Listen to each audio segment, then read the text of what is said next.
His eye can stop time for anything which comes under his vision. Even if that thing is a powerful monster's beam attack which can obliterate dozens of military tanks in an instant. But each use of his power also shaves of his lifespan, some of which he gets back as well after he uses his special gun to obliterate the monster. At Tokyo's Shinjuku ward, a group of people were fighting. One of them got thrown away, and the other winner says this is worse than a punching bag. That person is Mogami Tendo, a 16-year-old second-year high schooler. He thought, damn it, getting hassled by losers like this, just my luck. After beating Tendo for a bit, the other guy got scared and suggested they stop, but the leader pushed back, asking why they were frightened. The other guy then says this guy's little brother is that. Just then, they spotted a figure walking towards them, and they grew worried. As the figure got closer, the guy says he showed up, the genius younger brother of the Mogami brothers. Another chimed in, saying so that means this guy is Japan's strongest. And then the national raider Mogami Reggie just says move. The others immediately got scared, thinking he was going to kill them, but another one says no. Then, as Reggie passed, his brother gave him a look, and Reggie says pathetic. As Tendo just stood there, Reggie adds, even when you're getting hit, you don't have the guts to hit back. Then the other guys also started laughing, saying the rumors were true, that he really hated his one and only his failure of an older brother, the bug that stains a genius, totally despising him. They say how pitiful it was to be abandoned like that. Then another guy comments about how even the girl, a genius, walks around on another level. Then Reggie talks to someone else. Tendo wondered who she was. The other guy mentioned a big gap for a pair of twins. Then Tendo wondered when did they end up like this. He further says it was shattered to pieces on that day 5 years ago, when a suddenly appearing labyrinth swallowed them up, and everyone in his family but him was taken. He further explains the only one who came back alive was Reggie. He couldn't do anything. No, he didn't do anything. He just shook in fear and cried. He didn't even reach out his hand to his little brother who was begging for help. That incident completely split the paths of the two brothers. Reggie, who cleared a labyrinth at the youngest age in history, was endlessly featured by the media, and now he's Japan's most recognized national raider. And me, Tendo thought, no matter what I do, I'm a hopeless failure who never gets anywhere. Even the others commented, saying, oh yeah, that guy, right, the genius's bug. Then Tendo further said he didn't know who said it first, but it really hit the mark. The genius Mogami Reggie's one and only stain, bug. That stain is his useless twin brother, Mogami Tendo, in other words, him. He thought Reggie still resents him even now for not going to save him back then, but still, what could someone like him even do? He can't even stand up to trash like this now. The guy picked him up, asking what's that, as he noticed something big right above them. And then Tendo said it can't be, it's a labyrinth right above them. Then something started dripping from it. As it kept spreading, Tendo tried to run, but it suddenly grabbed him. And then words started appearing, saying record analyze non-user confirm, bodily functions complete recovery convert, physical age fully fixed, new conqueror registration completed. Tendo had no idea what was happening, and then the text appeared, saying welcome to the labyrinth. Tendo was still completely confused, wondering what all this was and what was happening to him. Then suddenly, he found himself in some weird place. As he looked around, he wondered what this place was and realized a lot of other people were there as well. He thought he was really inside a labyrinth. That's when he noticed something else. He was seeing some kind of status where a lifespan was shown. Then the other people were terrifyingly saying, what are these numbers? One said he could see them too. Another said the same. Tendo thought so they got swallowed up too. Then he noticed he was able to see other people's numbers as well. As he thought someone else popped up and he didn't get any of this anymore, someone pointed to a few weird coffin-looking things. After seeing them, Tendo went towards them and found a sword. Tendo thought if this really is the inside of a labyrinth, then this is a weapon. The other people said, oh, so this is one of those weapons. They heard they're pretty amazing, then told him to move and called him a bug, pushing Tendo aside and grabbing the sword, saying he'd take it off his hands. However, he suddenly felt something and said, what was that? Even Tendo was confused, thinking why is he talking to himself? Then suddenly, he heard a voice say it was a directional weapon, a melee weapon, a particle-accelerated vibroblade claymore. After hearing this, Tendo thought it was a voice speaking directly in his head, like directional audio. Then the voice said the required lifespan to obtain it was 30 years. Confused, Tendo then heard the guy who took the sword shout to quit spouting nonsense and hand it over already. But then Tendo noticed the guy's life count. It was going from 83 years to 53 years, the numbers dropping fast. Now he thought, don't tell me these numbers really are his lifespan. If that's true, he just lost 30 years of his life. Then the guy said with excitement that with this, he'd be the strongest, even stronger than Mogami Reggie himself. However, the next moment, he found himself sent to the afterlife. The other people also saw it happen, and at the same time, a huge monster appeared. After looking at the monster, Tendo became sure that they were enemies. And then, As he kept looking at them and analyzing the situation, he suddenly noticed that the guy who was put down first turned to sand. His life count was 29 years. And it went from 29 to 0 immediately. Then Tendo thought that when he died, the numbers went down to 0, so these really do show lifespan. The other people immediately shouted to run and started running away, but the monsters were just way too fast. They chased after them, attacking everyone. Tendo said this is bad. As he took a look at the sword, he suddenly saw Claymore acquired, 30 years used. His life count had gone down by 30 years. Then he said he really screwed up as he was running. He added that he yanked it out on pure impulse and at least wanted a final confirmation screen. As he kept running, he saw a dead end, and the monster was right behind him. He thought if it's a weapon, then it should be able to kill an enemy, but can he really do it? He grabbed the sword with conviction, turned around, and tried using it on the enemy. Immediately, a slash went forward, but the enemy jumped. Now he felt like he was in trouble. As he got attacked, he started screaming. He felt like he was done for, thinking this is all he's got in the end, that he's just giving up again. Just then, someone came between him and the monster, cutting it down. He said Tendo was awfully generous, just handing over his life like that with the sword still in his hand. Tendo immediately recognized him as Reggie. Then Reggie said that if he's got no will to live, then he should go die in a ditch somewhere. Tendo kept thinking, and then Reggie added that if, even facing death, he still wants to survive, then he should stay behind him and he'll get him home. But Tendo wondered why he would go that far when he hates him. Then suddenly,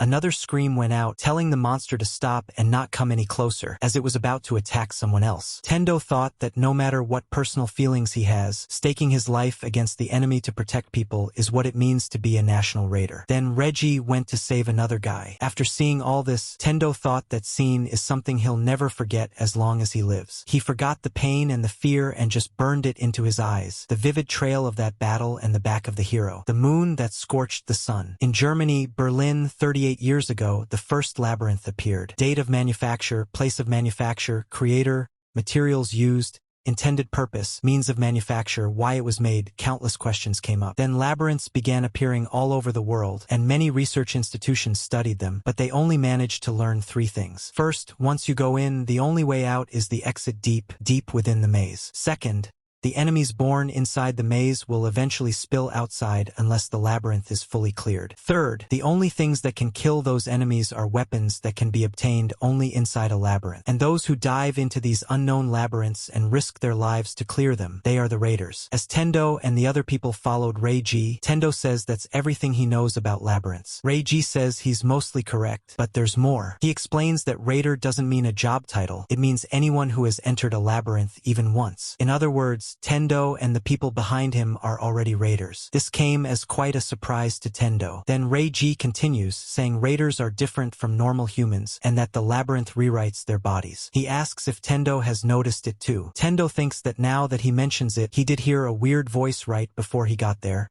and also saw that system display. Then Reggie looks back and notices Tendo realizing all this. Tendo then says didn't it go down again, and that he could have sworn it was 39 years earlier. Reggie says Tendo has already realized that the number shows his lifespan. He explains that when a raider takes damage, their wounds are automatically healed by consuming lifespan. He points out that the leg Tendo hurt earlier doesn't hurt anymore. Tendo realizes it's true. Now that he thinks about it, he did hurt his leg quite badly, but it healed before he even noticed. He says, wow, raiders are really amazing. Then Reggie says to remember one thing, if you lose all your lifespan, you die. Once you become a raider, forget about a normal death. The more serious the injury, the more lifespan you burn, and eventually it will hit 0. As he says that, he takes out his sword and goes to take down more monsters. Even Tendo notices more enemies appearing, but Reggie cuts them down effortlessly, one by one with his sword. Tendo looked at it and thought he took them all out in an instant. Reggie said that when enemies are killed, raiders gain new lifespan,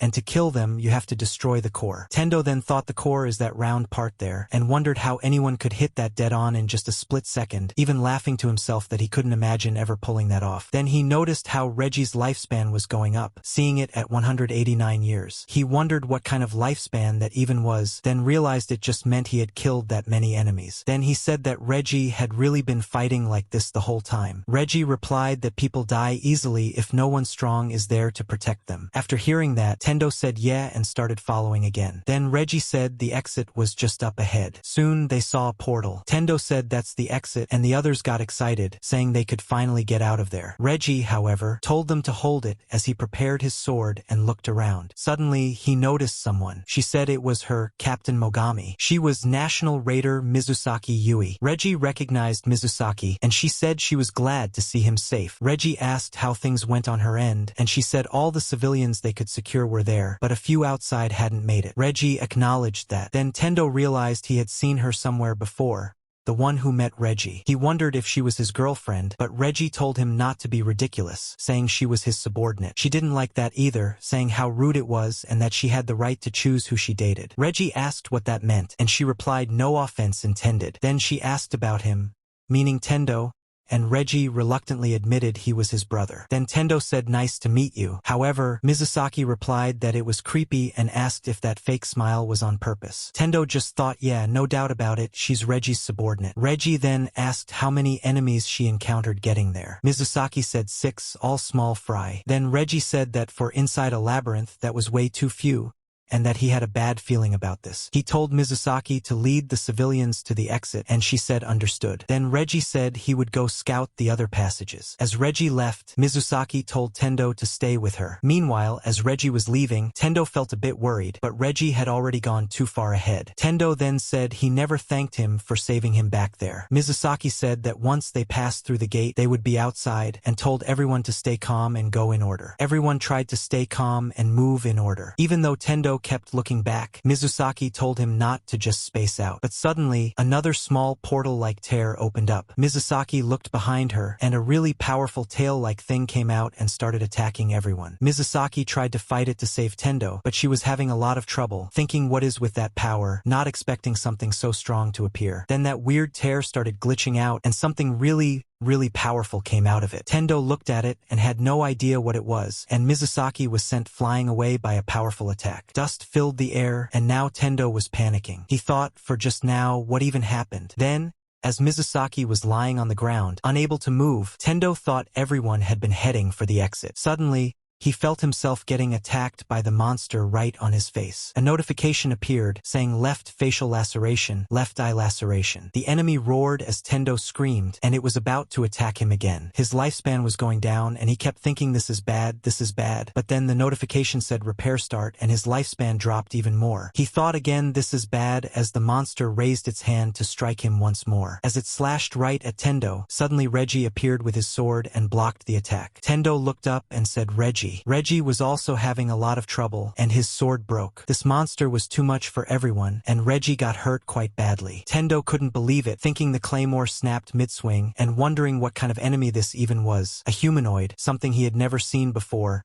A completely new type. Then he looked around and saw chaos everywhere, realizing Mizusaki was down too. Reggie said this one was on him. He hadn't wanted to waste lifespan in a place like this, but he had no choice. He prepared something even stronger, but Tendo shouted that his arm was injured. Reggie said an arm or two would heal on their own for a raider, but Tendo knew that meant his lifespan would drop, thinking he was burning through a huge amount of it. His count went from 189 to 156. Tendo thought he was still planning to fight and that he couldn't waste time. He had to end this in an instant. Reggie said he couldn't waste time and would finish it instantly. As his eyes glowed, the system displayed chronostasis I activate, and his eyes turned red. As the monster leapt at him, Reggie prepared his aura. When his chronostasis I activated, time slowed, and he could move freely. A yellow circle formed around the monster, and with his power, Reggie stopped its movements and rushed forward, slashing at it. The monster took damage, but Reggie thought it was tough. He realized he couldn't destroy the core in a single blow, and that this enemy was on a completely different level from anything they had fought so far. As the monster once again prepared its long tentacle to attack, going straight for Tendo, who was helpless, Reggie immediately noticed. He thought it was going for Tendo, and then suddenly activated chronostasis. Once again, he stopped the tentacle right before it reached him. He moved Tendo, who was frozen, threw him out of the way, and rushed back toward the monster, activating his eye again to stop its attack. Soon, however, the effect weakened, and the monster was able to move its tentacle. This time, Reggie blocked it with his sword. As he tried to slash the monster, he said, "What's wrong? Your opponent is over here," and then put all his strength into the fight. Tendo, lying there, thought what the hell had been happening this whole time. As he watched the fight, he realized the monster was too strong, and Reggie had to use his eye power again and again. Reggie noticed that every time he activated it, the enemy would suddenly stop, like it was stitched into midair, giving him openings to land clean slashes. Then Tendo thought that ring of light might have something to do with it, but no, it had to be the eye, Reggie's eye. He was doing something with it, but what? Suddenly, a notification appeared saying left facial and left arm under repair. Life count, 156. Tendo realized Reggie's lifespan was dropping non-stop. He thought, don't tell me that I shaves off his lifespan every time he uses it. Reggie kept fighting again and again against the monster. As he continued, he thought he had finally cracked it, but with one arm, he couldn't land a decisive blow. He needed to destroy the core. Suddenly, the monster lashed out with its tentacle and struck Reggie. Tendo screamed Reggie. He saw him getting pushed back and thought that if this kept up, he might really die. They had to help him. Then Tendo stood up. He said he would help, but what could someone like him possibly do? Reggie shouted at him, asking how long he planned to stand there like a scarecrow, telling him he was in the way and to get lost. Then Tendo thought Reggie was right. He was just a stain. There was no way a genius like Reggie would lose. He was strong, not like him. The only thing dead weight like him could do was get out of there as fast as possible. Then he took a look around and saw Mizusaki. She had just 39 years left, but she was still alive. Then he wondered if there was no way, then realized it wasn't just about him. Reggie had been fighting to make sure even someone like her wouldn't get dragged into this, even in that state. A voice in his head told him not to stop, to go, to rage, to shout at him. But Tendo thought there was nothing he could do, nothing at all, and he started running. Reggie suddenly dodged the monster's attack and once again used his eye power to stop it, creating an opening to strike the core again and damage it heavily. But the monster grew furious and unleashed a mass of tentacles. This time there were too many. Reggie couldn't stop all of them with his eye power without burning through all his lifespan. Even he started to worry. We saw a kid saying, "Come on, Reggie, today you're doing it." However, Reggie, just 7 years old, said he couldn't do it. But the other kids kept pushing him, telling him to just hit the ball and run, that everything would be fine, and to hurry up and do it. Reggie was crying, and they started calling him a crybaby. Suddenly, they all got smacked. A guy showed up, saying they had some nerve laying a hand on his little brother. It was Mogami Tendo, also 7 years old. One of the kids asked if it was Tendo and said something smelled sweet, asking what he threw. Tendo said it was honey, and then immediately threw more right at a big honeybee nest. All the kids panicked and ran away. Tendo laughed, and Reggie, still a bit worried, called out to him. Tendo told him that he would protect him no matter what. Reggie thought that his back looked blinding to him, and he always believed that someday he wanted to catch up to him. Then the scene snapped back to the present. Reggie noticed the tail split and immediately attacked again, now fired up with new energy. However, the monster struck from behind, but he managed to block that too. He thought he didn't want to rely on chronostasis too much, but he couldn't afford to hold back, so he used it again. His lifespan kept dropping. He thought he still had some lifespan left, but if he took a fatal hit, it would cost over 100 years to repair. At this rate, he would get worn down. The core would probably shatter with one more hit, but landing that hit was the problem. He noticed how fast the tentacles were coming at him. He could stop them, but it was costing too much. Still, he kept fighting. Then he realized the number of tentacles he had frozen with chronostasis. I was 6, meaning only one was left. Once again, he moved forward, thinking that the chance to win would last only a moment, so he couldn't afford to lose. He pushed toward the monster, determined to finish it. He thought he had never understood how weak he really was. He left his family to die, and he was the only one who got to keep living in peace. It was pathetic, always being protected by others. That's why he became stronger,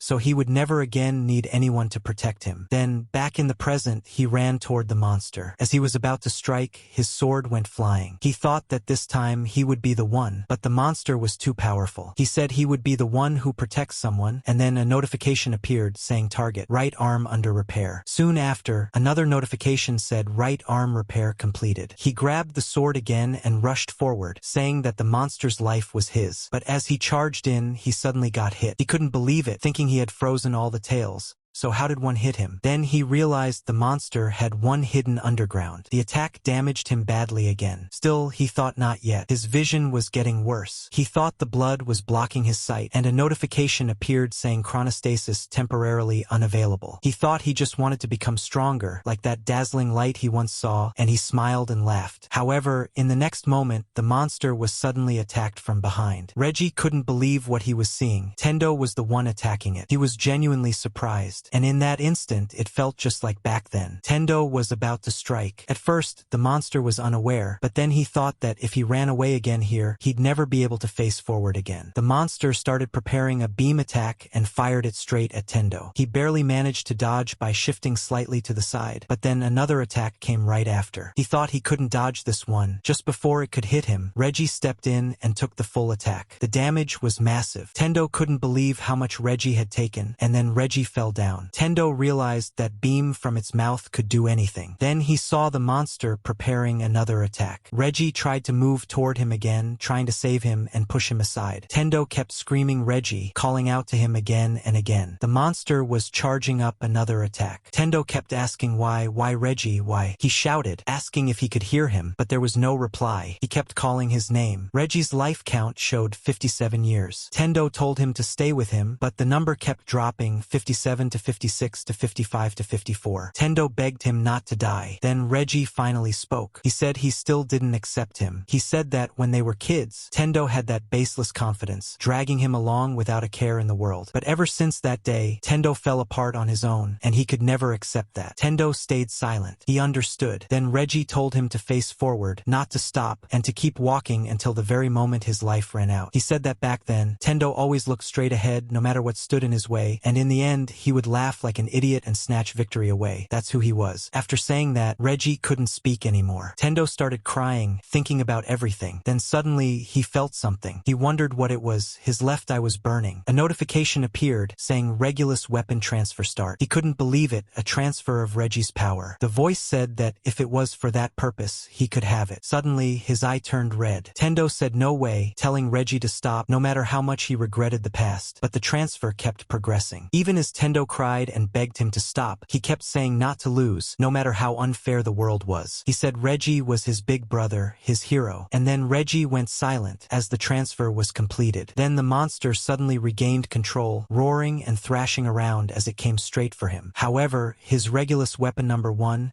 the Regulus eye chronostasis, activated. A notification appeared, saying time stops for the visible target, but with a limitation. It consumes 30 days of lifespan per second of activation. Mizusaki also came back to her senses. She thought she had blacked out, then looked around and saw the monster about to attack Tendo. But Tendo wasn't moving, so she rushed forward, thinking Captain Mogami was about to be hit. But suddenly, a sword froze time itself. The monster, mid-attack, got stuck in place, held there as if pinned by time. Tendo thought he had figured it out. Whenever Reggie attacked, he always let time start moving again at the right moment. Objects frozen in time could still be broken, so no matter how tough something was, there was no reason it couldn't be destroyed. He said the monster had had more than enough fun, and that its time was up. Then he moved forward, grabbed his sword, and activated chronostasis. With everything frozen, he drove the blade straight toward the monster's core. The sword pierced into it, and he kept pushing, pouring all his strength into that one strike. Energy started bursting out from the monster as he forced the blade deeper, shouting as he gave it everything he had. Finally, the monster couldn't hold together anymore. It exploded,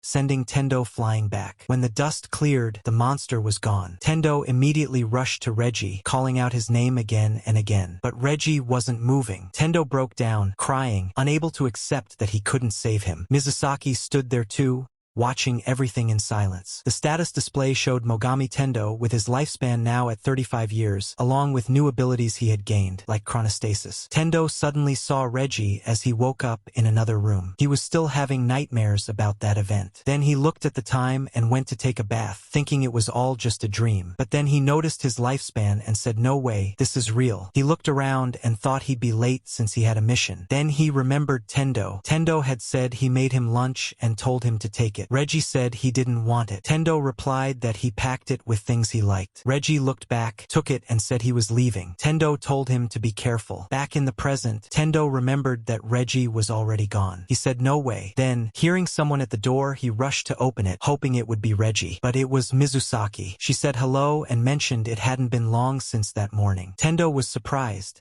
asking why she was there. He hadn't expected her. He wanted it to be Reggie. But then both of them got a bit awkward and flustered. She tried to act casual. Tendo said he made something from leftovers and offered her food. She said it's not like she meant anything by it, but she couldn't just throw away his kindness after he went through the trouble, so she'd have it. She spoke really fast while saying all that. Then she started eating, And as she did, Tendo noticed a logo on her that reminded him of earlier, 8.5 hours ago, right after escaping the labyrinth. He remembered people surrounding him, saying they had secured him and mentioning that he had chronostasis eye. Someone asked if they had captured Captain Mogami, but another corrected him, saying it was Mizusaki. They said he was Captain Mogami's older brother and that they wouldn't allow him to be handled roughly. But then someone else said orders had already come in to take the survivor into custody. Mizusaki said she would take responsibility, that he needed rest, and that they should send him home. Someone asked about the captain, and she said that Mogami didn't come out. There was no captain anymore,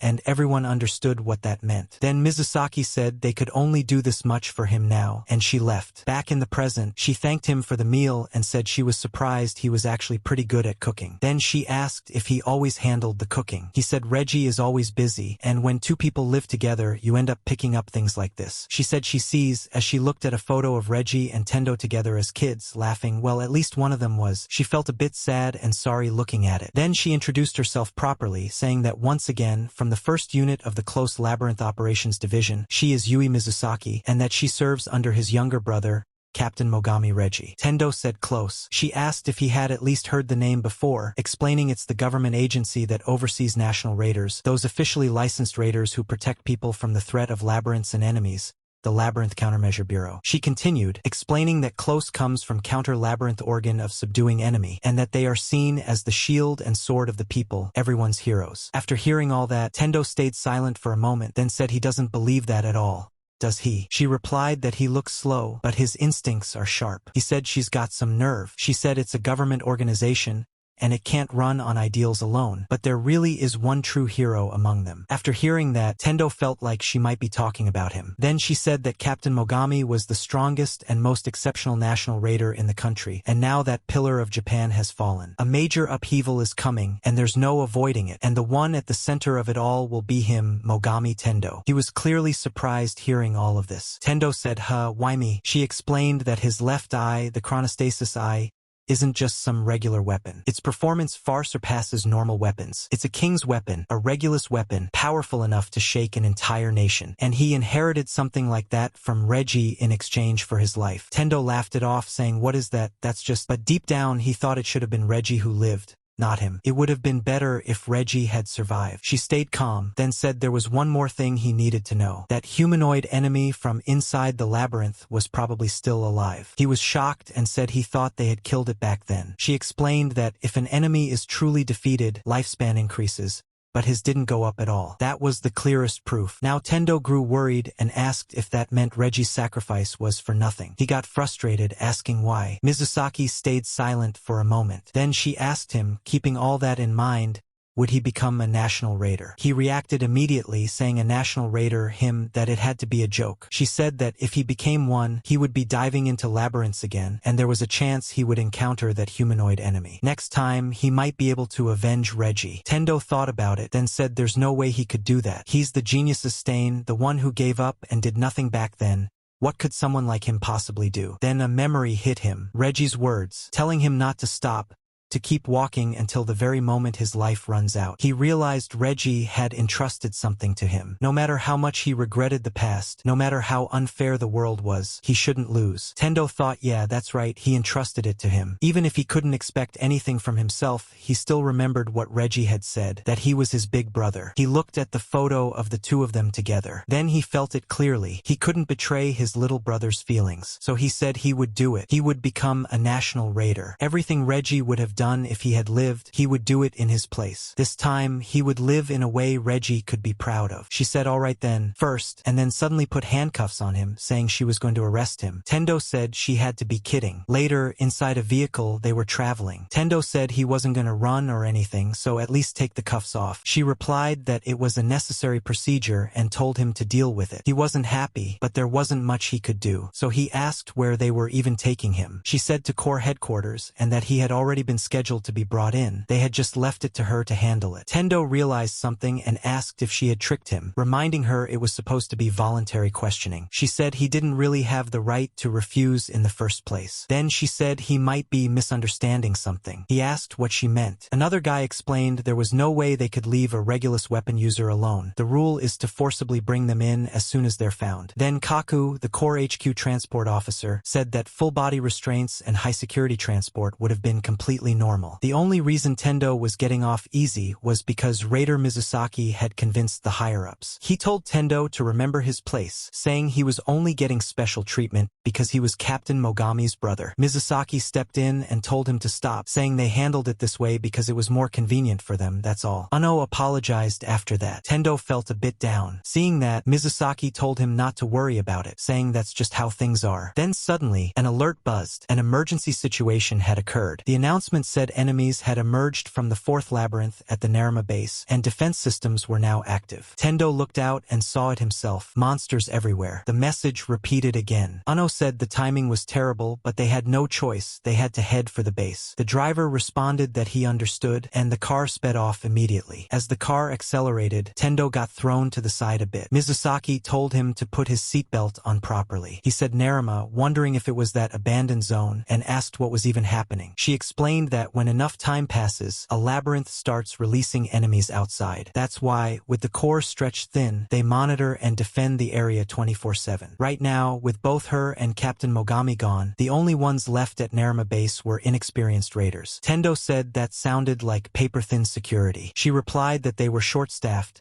especially now, and if they didn't hurry, it would be too late. Soon, they saw a helicopter flying over a massive wall, beyond which monsters were pouring out. The monsters were being attacked from all sides, but they were also overwhelming the defenders. Some of the people fighting shouted that they couldn't hold out much longer. Another told them to hang on until the National Raiders arrived, but they were quickly taken down by the monsters. Tendo, still in the car, thought that this was the Narima evacuation zone. The car finally stopped, and Mizusaki stepped out, saying they had arrived.